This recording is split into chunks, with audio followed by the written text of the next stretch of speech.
da fala, Cibele, né? Você estava falando da É, questão da supressão aí das liberdades durante, né, esse tempo esse período, e a gente vê que isso é um movimento mundial, né? Que a gente está sofrendo ultimamente.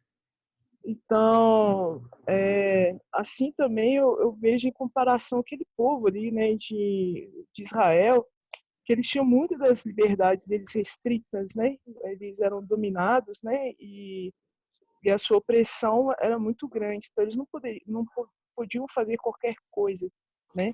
Tanto que um dos versículos aí de Naum, Deus fala assim: eu sou o seu libertador, porque era essa opressão que o povo vivia. Então é uma coisa assim que hoje me chama muita atenção isso, hoje me incomoda, né? Quando a gente fala assim de justiça e esperança de Deus, a gente vê assim que essa vai ser uma constante no mundo atual, né, de muitas restrições às nossas liberdades, né, o caos econômico, né, que isso tem provocado e vai provocar, porque isso é um trilhar da humanidade que vai ser daqui para frente. Então, assim, é uma coisa que essa mensagem, quando eu estava lendo o livro hoje de manhã, trouxe essa esperança, porque, assim, a gente tem essa convicção que o nosso reino ele Uhum. tem outros, né? Ele tem outro governo. Porque se a gente for depender da nossa conjuntura atual, a gente cada dia mais vai ficar mais oprimido, né? Nem Sim. salvação mais.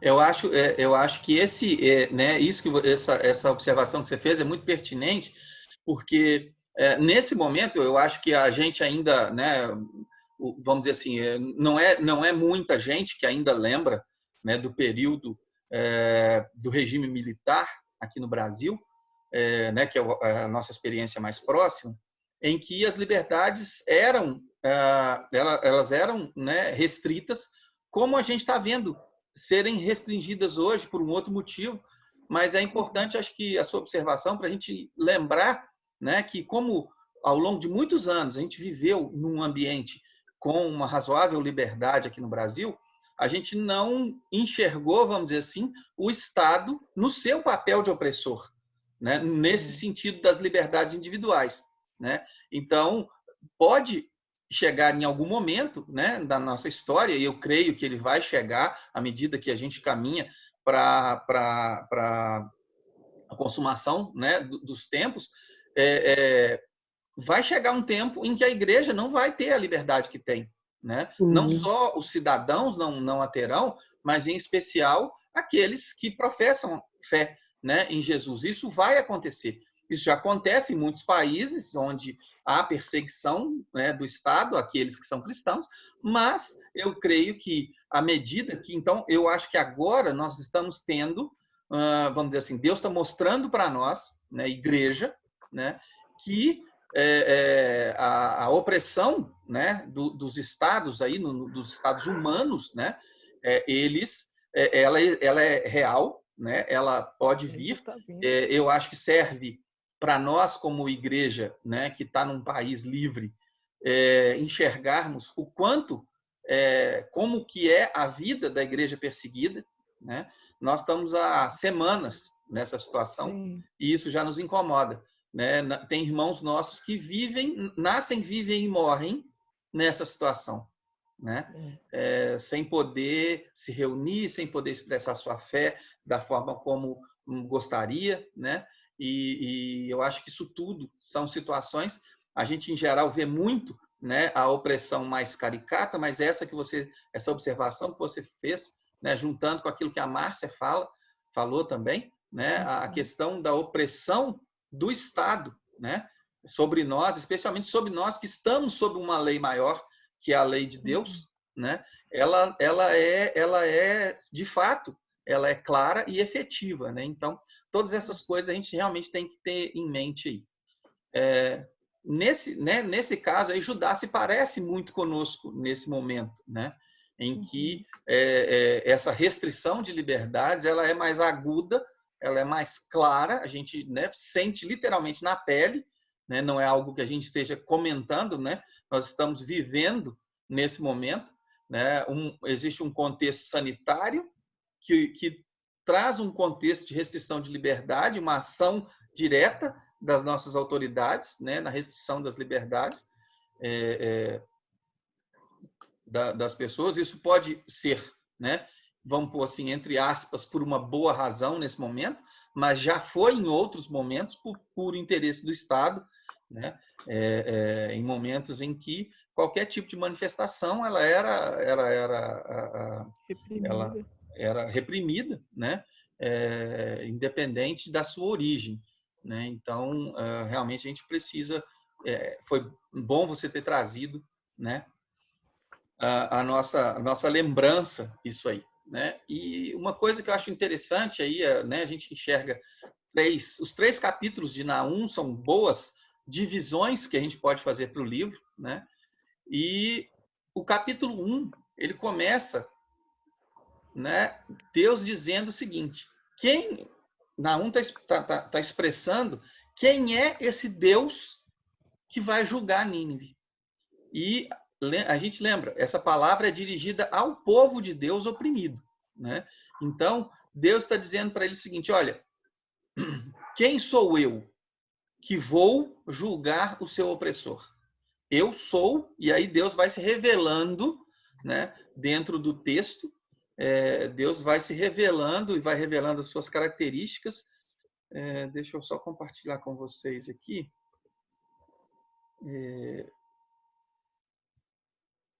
Vou trocar de tela. Só para a gente poder, né, enxergar aí juntos, né, o texto que Deus, né, traz aí para o povo. Vou compartilhar com vocês uma versão online da Bíblia que está na versão. Eu estou usando a nova versão internacional, mas quem quiser, né, acompanhar em outra tradução, mas do primeiro versículo em diante, né, Deus vai mostrando características suas ao povo, né, de quem é esse Deus. E é interessante quanto que Deus fala, que Deus é paciente, mas o seu poder é imenso. Deus, mais à frente aqui, deixa eu ver no versículo 7. Deus é bom, mas ele dará fim a Nínive. E assim, Naum vai desenvolvendo e mostrando características de Deus aqui, né, que são interessantes e que vão mostrando, né, quem é o Deus que está julgando o povo naquele momento.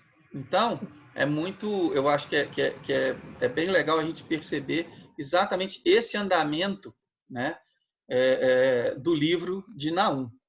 No capítulo 2, aí sim, ele entra, né, no finalzinho do capítulo 1, na verdade, e já o capítulo 2 todo, Naum descreve aquilo que Deus, né, como que Deus vai exercer o juízo sobre a cidade de Nínive. Na verdade, a cidade de Nínive representando a nação, da mesma forma que, né, sempre que Deus vai falar num julgamento sobre Israel, ele traz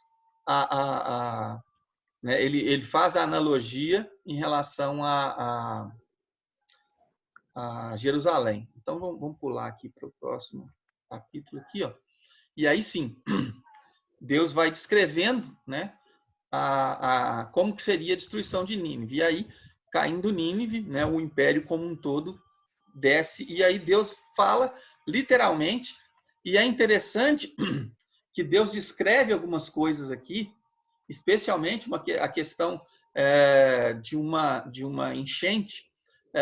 Nínive tinha muros, praticamente eles tinham mais de 13 quilômetros de extensão, com uma torre, né, uma torre onde não só ficavam vigias, mas ficavam também os arqueiros, né, a cada 500 metros. Então, 26 torres protegendo esse muro Só que o muro ele não circundava a cidade, porque parte da cidade era protegida pelo rio Eufrates. Aliás, não, estou na dúvida agora. Ou o Tigre ou o Eufrates, um dos dois, perdão, gente. Mas, então, o que acontece? No momento em que a cidade vai ser sitiada, né, lá no momento da sua queda, Deus provê uma enchente e desmancha a fundação dos muros. Não só ela desmancha a fundação dos muros, mas essa enchente ela enche né, uns fossos que tinham uns buracos que separavam o campo aberto das muralhas, e aí a própria enchente, a própria água permite que os medos e os babilônios, né, consigam alcançar as muralhas que já estavam caídas por causa da sua fundação, que foi estremecida pela enchente. Então, e é interessante que Deus, né, um tempo antes aqui, Deus já está descrevendo, né, a forma como isso ia acontecer. Então, o capítulo 2, né, o capítulo 2 todo, ele descreve, né, a forma como Deus ia exercer o juízo sobre Nínive, e o capítulo 3, ele fala sobre por que o juízo que Deus estava exercendo sobre Nínive é justo, né? Por que Deus estava agindo como agiu sobre Nínive, né? Qual que era, vamos dizer assim, a justiça dos atos de Deus sobre Nínive. Tem algumas coisas interessantes que a gente pode ver aqui no texto e que a gente pode depois trazer para a nossa reflexão. Uma das coisas que é interessante, que Deus chama a atenção, aqui, ó, no versículo 4, né, Deus coloca algumas coisas interessantes. Deus coloca assim, olha, tudo por causa do desejo desenfreado de uma prostituta sedutora, mestra de feitiçarias, que escravizou nações com sua prostituição e povos com a sua feitiçaria. E aí Deus coloca, né, ele coloca uma figura feminina, né, e Deus fala assim, ó, estou contra você, vou levantar o seu vestido até a altura do seu rosto. Vou mostrar às nações a sua nudez e aos reinos as suas vergonhas. Então, Deus está deixando claro que ele não só ele vai julgar, mas ele vai expor, né, o mal, ele vai expor a injustiça dessa nação. E aí Deus chama mais uma atenção. Deus fala assim, olha, todos que virem, né, o que eu vou fazer com você, dirão assim, Nínive está arrasada. Quem a lamentará? Onde encontrarei alguém que a console? Ou seja, qual é a nação que naquele momento não vai se regozijar com a destruição de Nínive, né? E aqui, ó, é exatamente o ponto onde ele cita a queda da cidade de Tebas, né? E ele fala o quanto que ela era poderosa, o quanto que ela tinha de aliados que a garantiam, né? E a que ponto chegou o escárnio dos assírios, a ponto deles julgarem sortes, lá eles ficavam, né, sorteando entre si para saber quem ia usar os nobres egípcios como escravos nas suas propriedades. Então, a forma como ele coloca, e aí ele mostra, né, o tanto que eles eram soberbos, o tanto que eles se achavam que eram intocáveis, né? Ele fala aqui, ó, o rei da Síria, ó rei da Síria, seus pastores dormem, seus nobres adormecem. Seu povo está espalhado e não há ninguém para reuni-lo. Então, quer dizer, ele está mostrando assim, olha, quando se abater sobre você, essa sua arrogância de achar que não vai ser atacada ou destruída, né, vai ser exatamente o seu grande ponto fraco. Então, Deus justifica nos atos, né, dos assírios o julgamento e aquilo que Deus está trazendo sobre esse povo. Então, diante disso, né, eu queria tirar dessa palavra de esperança que Deus traz para ajudar, uma discussão exatamente em cima vamos dizer assim, da forma, né, como a gente enxerga e a gente lida com a diferença de forças. E aí eu queria que a gente enxergasse isso de uma forma bastante genérica. Genérica em que sentido? Bastante geral, né? Porque muitas vezes a gente olha o muito poderoso contra o muito fraco. E esse era o caso que estava acontecendo com Judá. Mas nem só. Então, muitas vezes, o pai em relação ao filho né, pais em relação a filhos, a relação de pais com filhos é uma relação de opressão. Né? Relações dentro do casamento, relações dentro de local de trabalho, relações dentro da própria igreja, ou seja, a gente pode colocar isso de forma muito mais pessoal, né, muito mais próxima do que, às vezes, a gente tende a enxergar. A gente tende a jogar isso para fora de nós, mas eu acho que, na verdade, o mais importante é que a gente olhe para nós mesmos nesse momento, né, e que a gente possa enxergar exatamente esses pontos onde talvez estejamos sendo oprimidos, e essa palavra traz uma esperança para nós. Por outro lado, há situações em que, eventualmente, nós possamos nos perceber como opressores, né? E que essa palavra possa trazer arrependimento e mudança de atitude também para nós.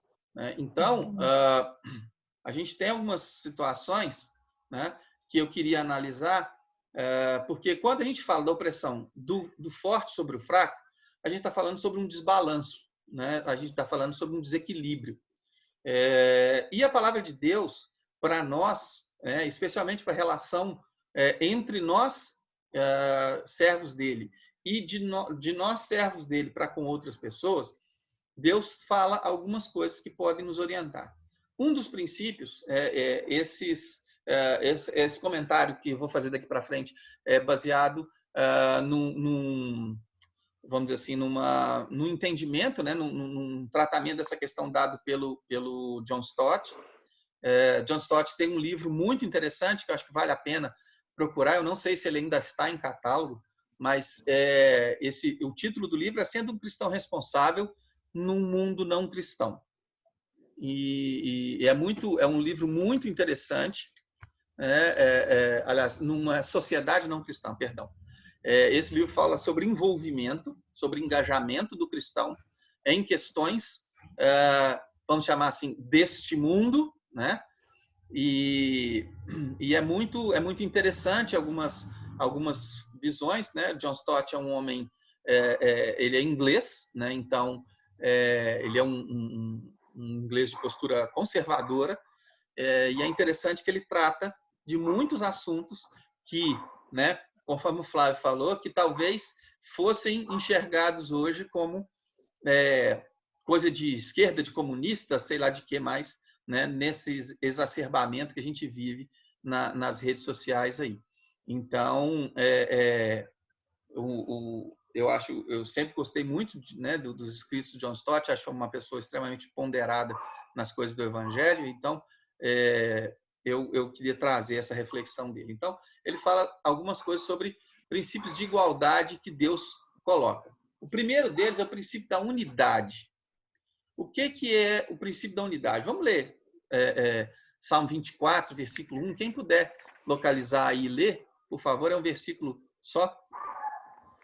Mas deixa sua Bíblia aberta que a gente vai ver mais algumas coisas por aí.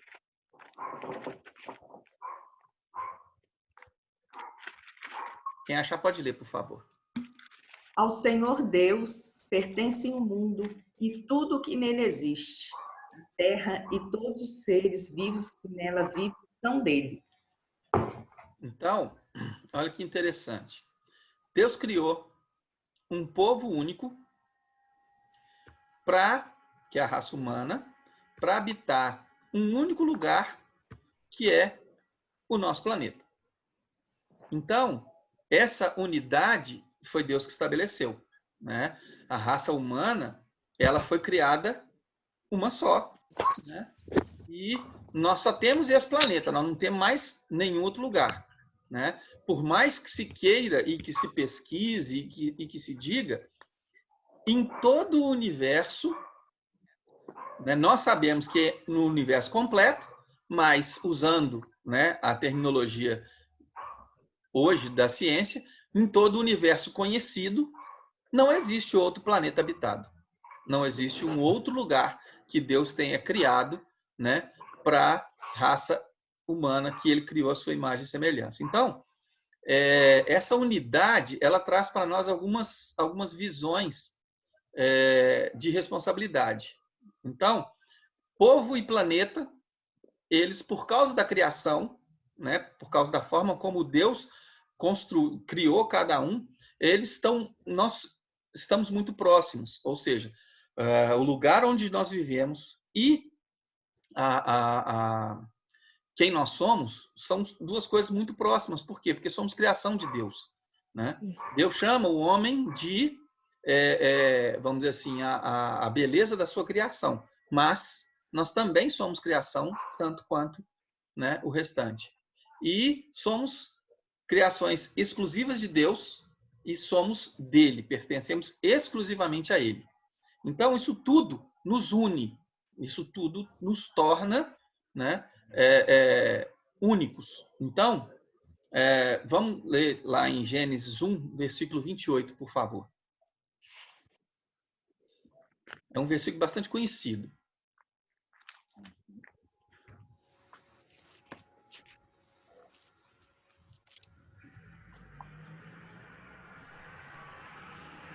Deus os abençoe e lhe disse: frutificai-vos e multiplicai-vos, e enchei a terra.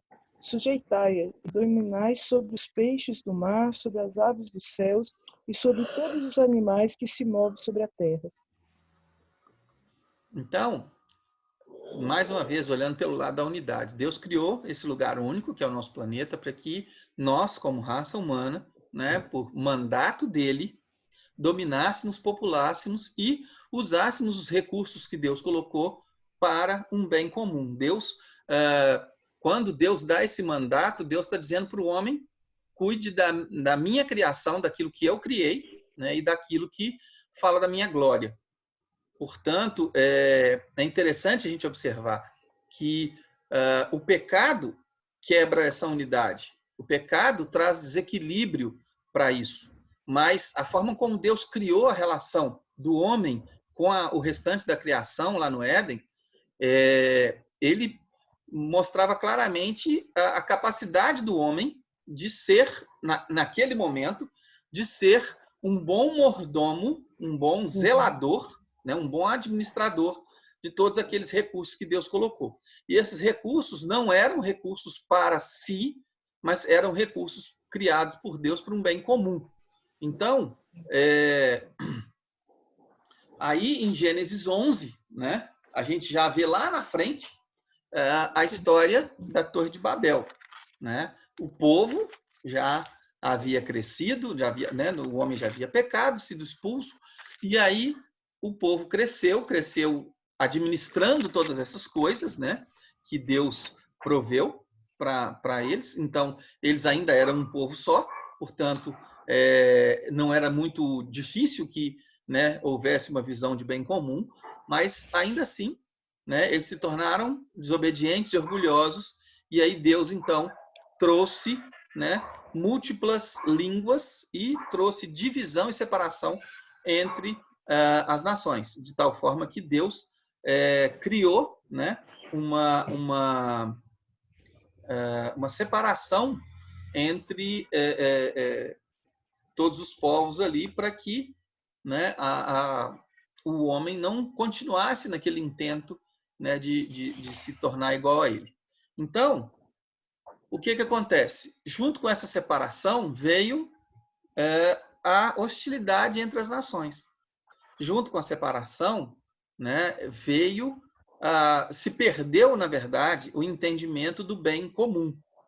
Esse bem comum, gente, não é uma coisa... Isso é interessante a gente observar que, muitas vezes, é uma palavra ou um conceito que é muito usado de forma muito rala e muito genérica, né, por alguns generalistas, né? Então, quando fala bem comum, pelo bem da espécie, da raça humana, da fraternidade entre os homens, nós acabamos de ver que esse bem comum se perdeu exatamente porque não há essa fraternidade e não há essa visão de bem comum.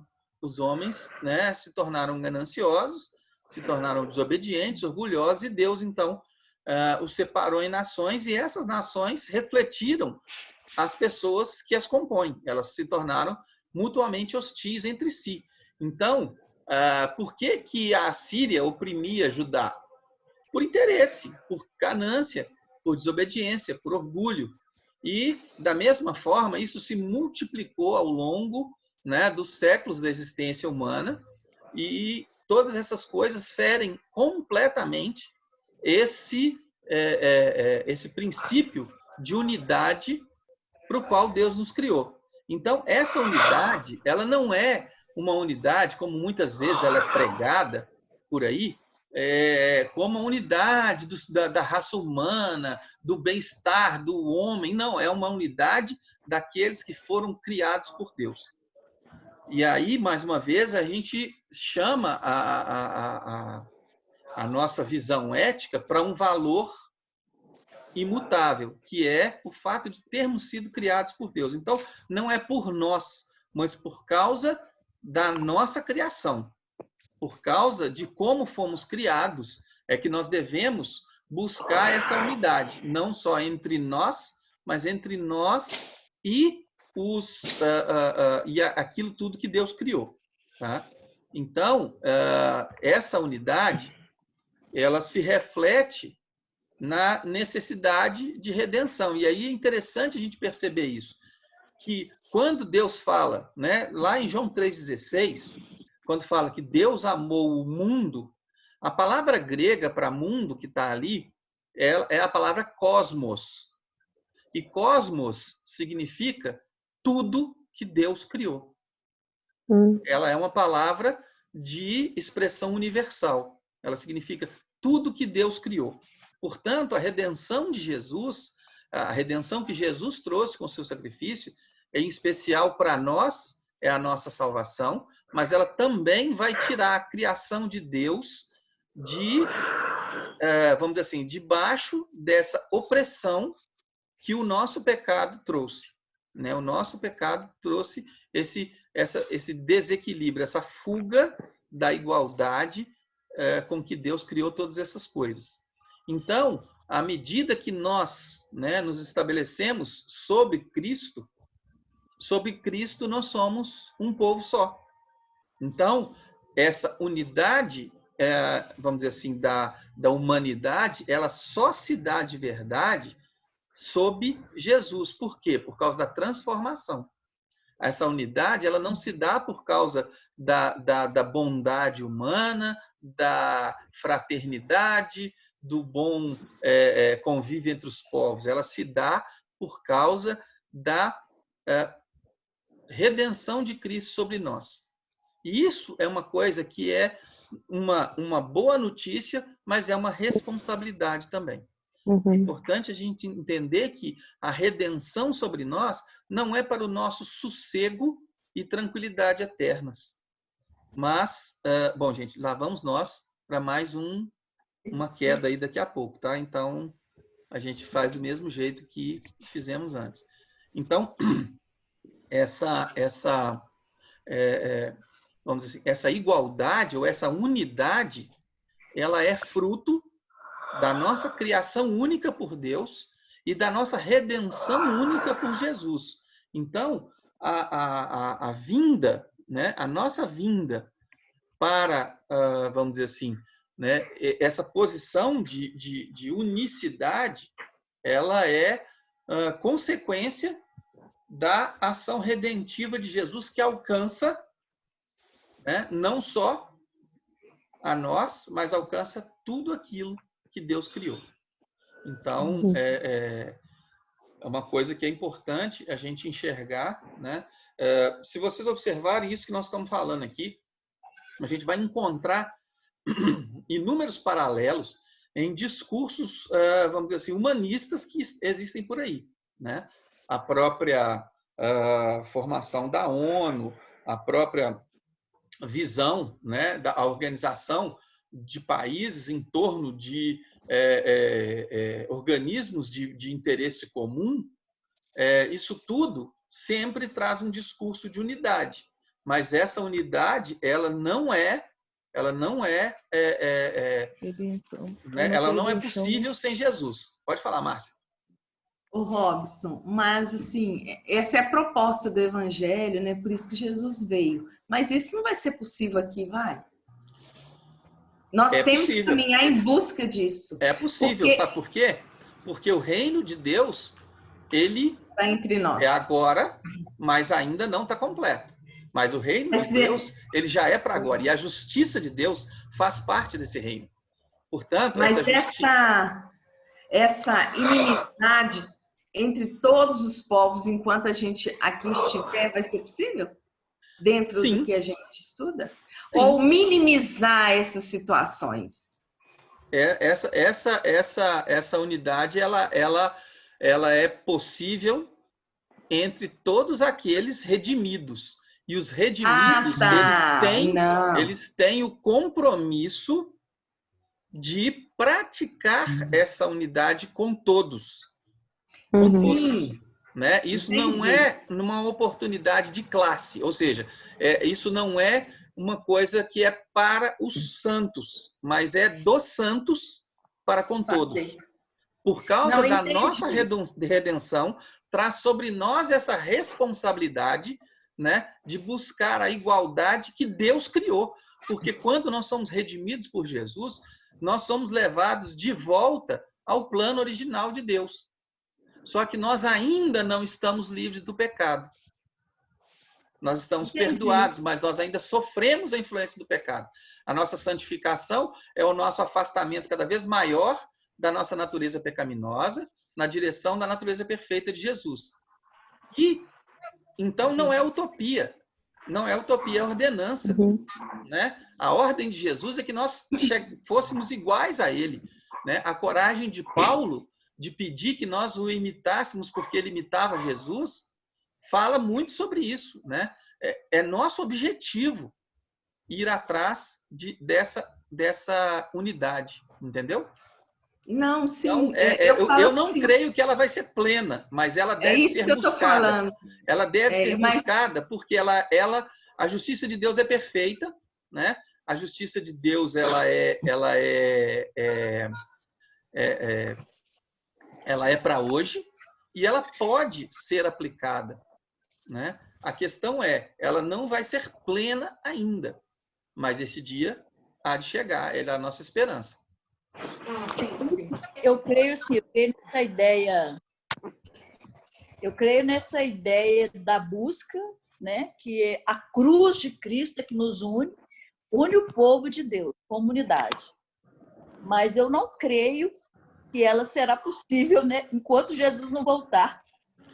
Ela não vai ser perfeita. Eu não creio que ela vai ser perfeita. Mas ela tem que ser buscada. Ela tem que ser buscada. Então, eu acho que vai ser perfeita, mas ela vai ser plena quando Jesus voltar, né? Sim. Mesmo que ela não seja perfeita agora, mas assim, o pleno dessa comunhão a gente vai alcançar na glória com o Senhor. Mas a gente já tem que buscar, como o Robson já enfatizou. Já vamos ter uns vislumbres, né? Tem já muita coisa sendo feita, né? E é importante assim a gente lembrar que Jesus ele não passou o pano nessas questões. Jesus foi muito enfático, porque ele assim, Jesus coloca para nós alvos de santidade, e aí essa santidade, naturalmente, ela nos leva para essa unidade. Né? Jesus falou assim, olha, você não vai quebrar uma regra pelo que está escrito nela. Só o fato de você querer quebrar ou de você imaginar quebrar essa regra, você já quebrou.